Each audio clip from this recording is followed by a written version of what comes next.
defects in a crystal. The structure of a perfect crystal with a cubic lattice is shown in this figure. We can see that every atom is at a cube corner.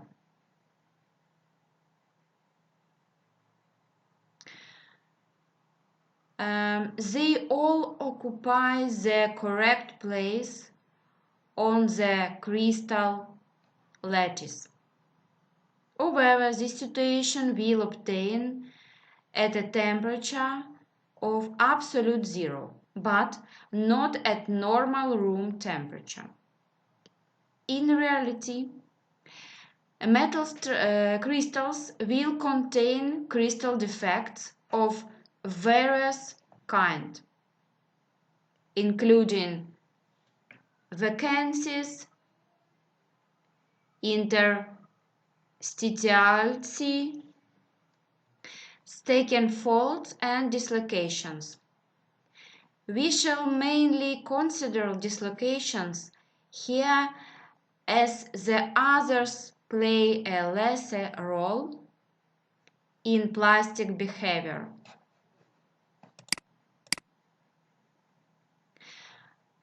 And what dislocation? A simple cubic crystal containing a dislocation is shown in the next figure.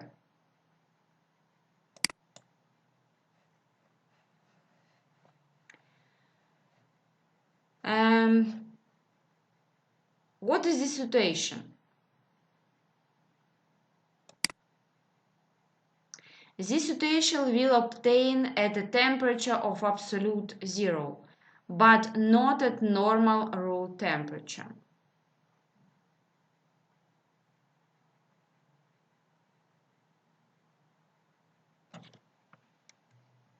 The arrangement of atoms shown on this picture when the structure of a perfect cubic crystal lattice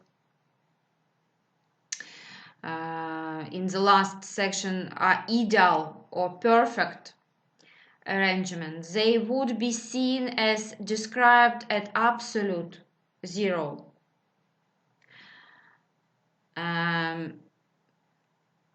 That is a temperature of minus 273 degrees.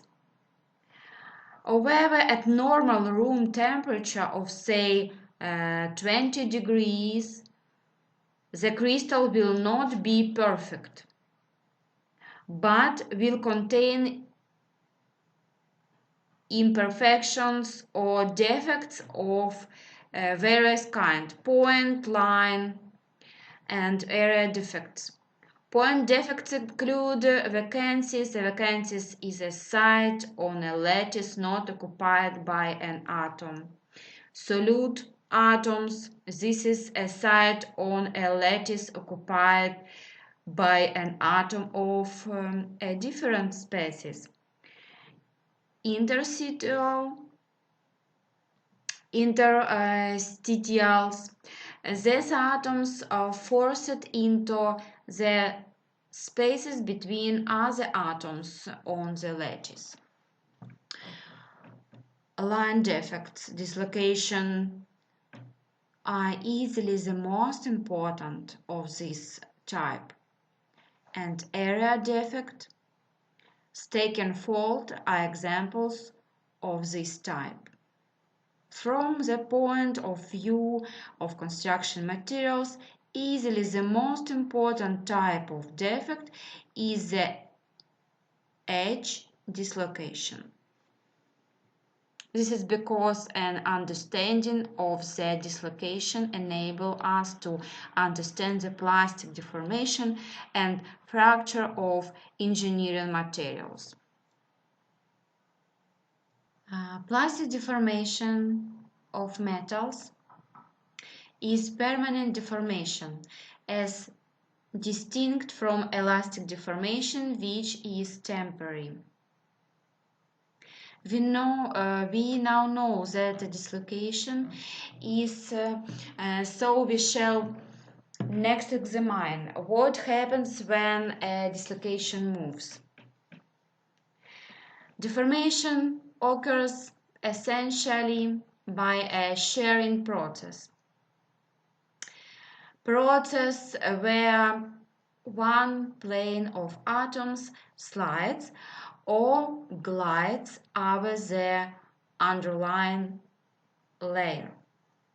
However, in the plane where to glide all at once, this would mean that all the bonds between the two planes of atoms would need to be broken at once.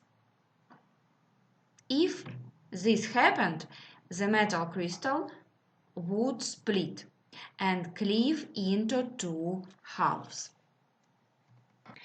That this does not occur is provided by the excellent ductility that most poor metals and alloys normally exhibit. The exact way in which this sharing was accomplished puzzled metallurgists at first until in 1934 three people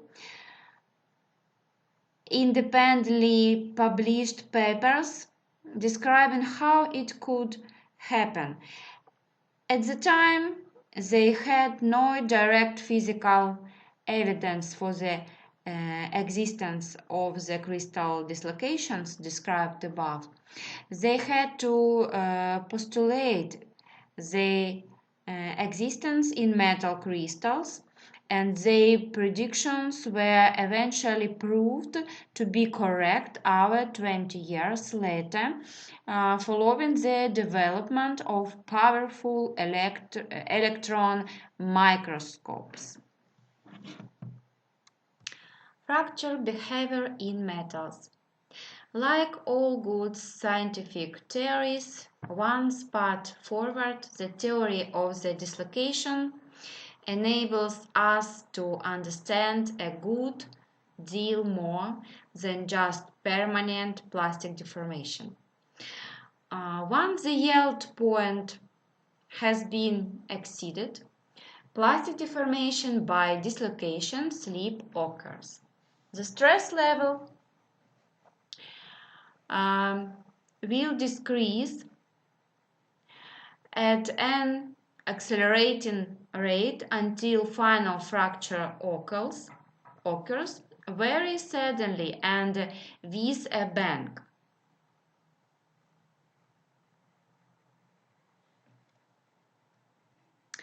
And the next figure illustrates what happens inside the deforming metal during the final necking and fracture. This was first investigated in 1959 by Patik at the Department of Metallurgy at Cambridge University. When a metal test piece is strained plastically in tension, the strain is initially uniform. The wall gauge increases in length and the diameter decreases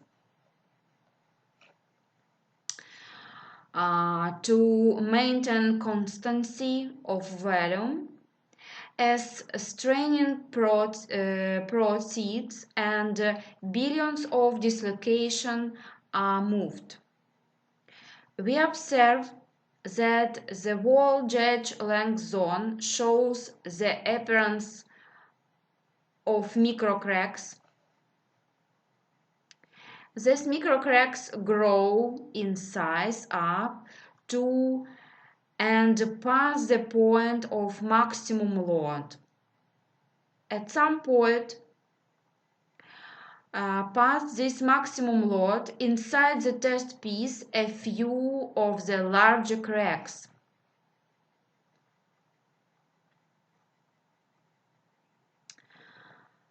and these large cracks weakens the material, and this becomes the region of final failure. All deformation is now concentrated in the region of the internal crack. And this is the reason for the appearance of the neck,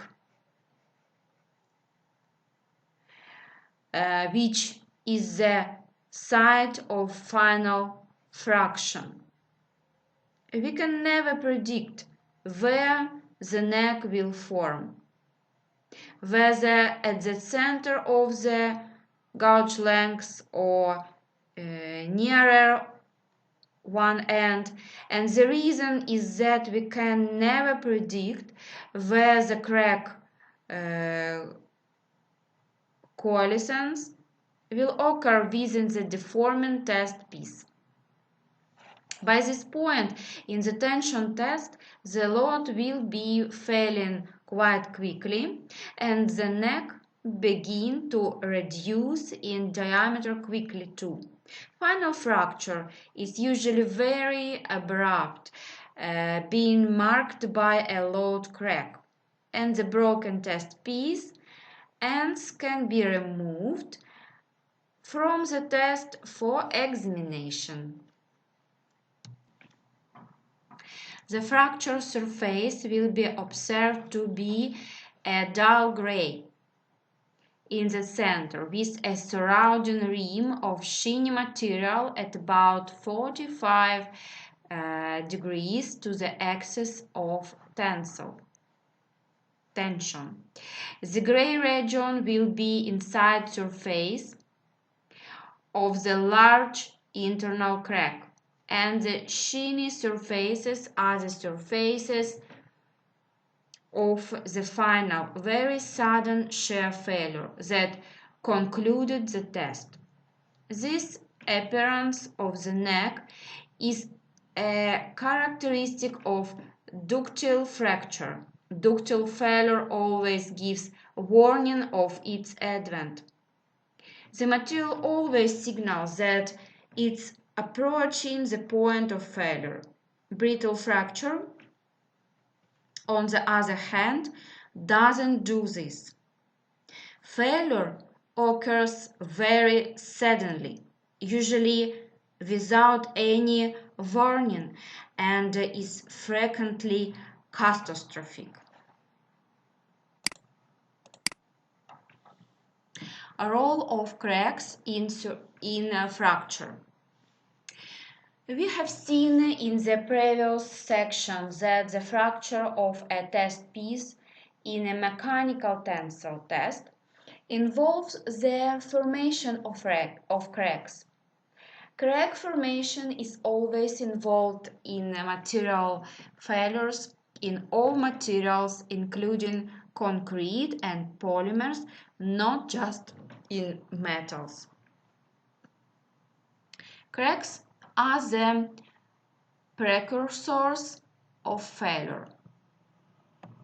Often the metal will continue to deform plastically, even when cracks are present. Sometimes, however, the metal will fail in a catastrophic manner, as happens when fatigue occurs.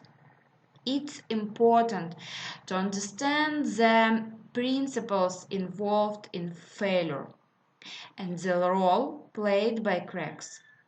When a crack exists within a metal, the material on one side of the crack is disconnected from that on the other side. If we apply a tensile force to the area, it's carried equally by all the bonds between the vertical rows of atoms. However, if we imagine that all but one of the bonds are cut, we have the situation shown in this figure. The vertical row of severed bonds effectively represents a crack in the structure.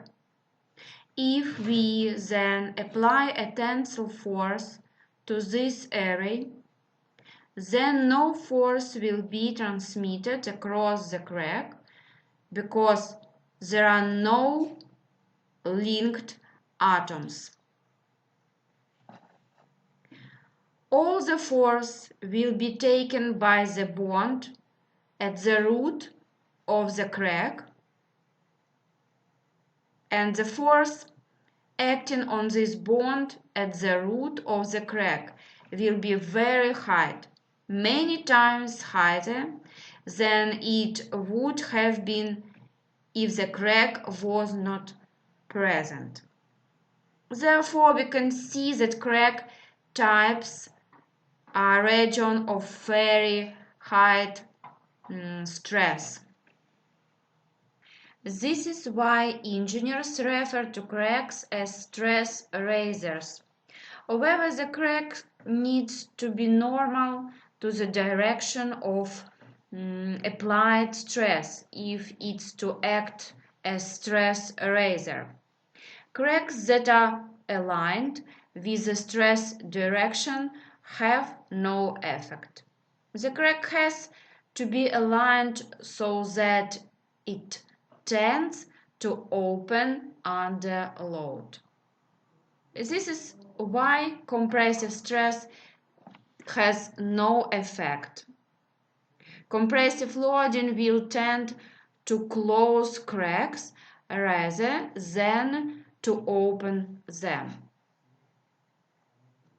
Concrete is full of tiny cracks and voids and is well known for its excellent load-bearing property in compression. It's equally well known for being very poor in tension, and this is the reason. It's the presence of thousands of tiny cracks that have a weakening effect.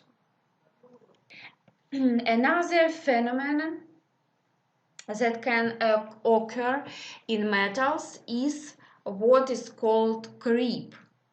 Creep occurs in materials under stress less than the yield stress, when they suffer a small but measurable amount of plastic deformation. Clearly, at a stress below yield stress, they should not deform plastically, but they do. In nearly all metals, creep only occurs at elevated temperatures, and therefore creep is of little significance for civil engineer and construction manager. However, the metal lead suffers from creep at room temperature. Why does lead creep at room temperature at steel and copper do not? The answer is found in how far above room temperature the melting temperature of the particular metal lies. Fatigue is another mode of failure that can occur at stresses below the yield strength of a material. Fatigue occurs where we have repeated cycling of stress. That is where a material is repeatedly loaded and involved in loaded. So repeatedly loaded and unloaded. Such situations occur in civil engineering structures, such as bridges. The passage of traffic over the bridge causes the structure to be loaded and the component materials stresses. stressed, and after the passage of the vehicle the loading is removed and the stress is removed. When the next vehicle passes over the bridge, the stress cycle is repeated, and fatigue failure is often characterized by sudden catastrophic failure. It's beyond the scope of this text to give a full treatment of the mechanisms involved in fatigue, but suffice to say that dislocation movements are involved together with crack growth process. Electrical and thermal properties of metals. We have looked in some detail at mechanical or strength properties because these are very important in building structures. However, the electrical and thermal properties of metals are also important. Also, there is no need to treat this in anything like the detail devoted to strength property.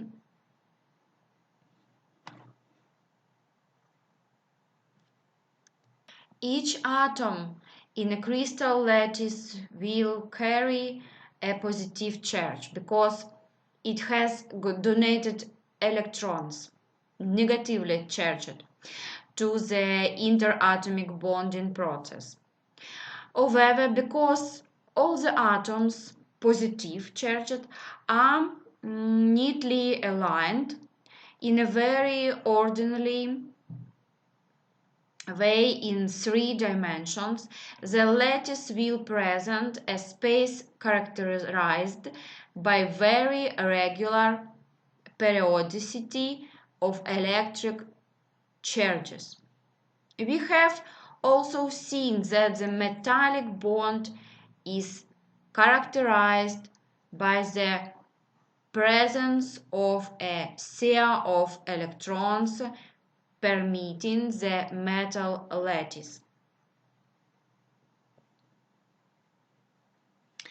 The electrical periodicity will make the flow of electric current, flow of electrons, very easy. The electrons will flow with the application of only a small voltage potential difference. Thus, as a group, because metals are crystalline, they are all very good electrical conductors. Some metals are better than others. For example, poor copper and poor aluminium are excellent conductors. Note that purility is important.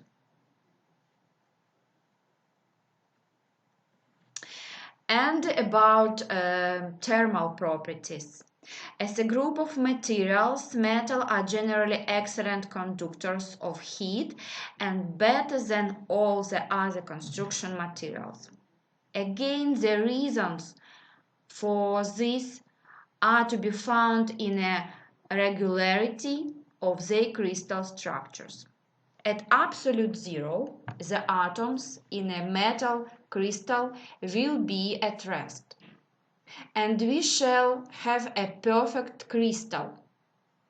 As the temperature is increased, the atoms will begin to vibrate gently about their mean position on the lattice. This vibration will initially be a small amplitude. As the temperature is increased further, the amplitude of the vibrations will increase. As the amplitude of vibration increases, the atoms will begin to impinge on their neighbors, causing them to vibrate.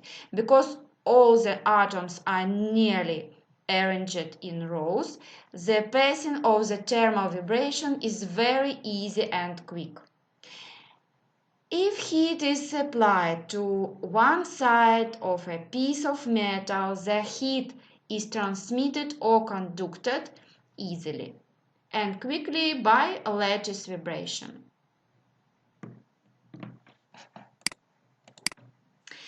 And terminology: bonding, alloy, shear force, atom, neutron, proton, electron, stiffness, elasticity, melting, fracture, creep, fatigue, cracks. Building materials: environment, concrete, metal, steel, timber, insulation materials, polymers, clay, glass, gypsum, bitumen. Transparent, bendy, rigid, soft, hard, liquefied. Thank you. See you on the next lesson.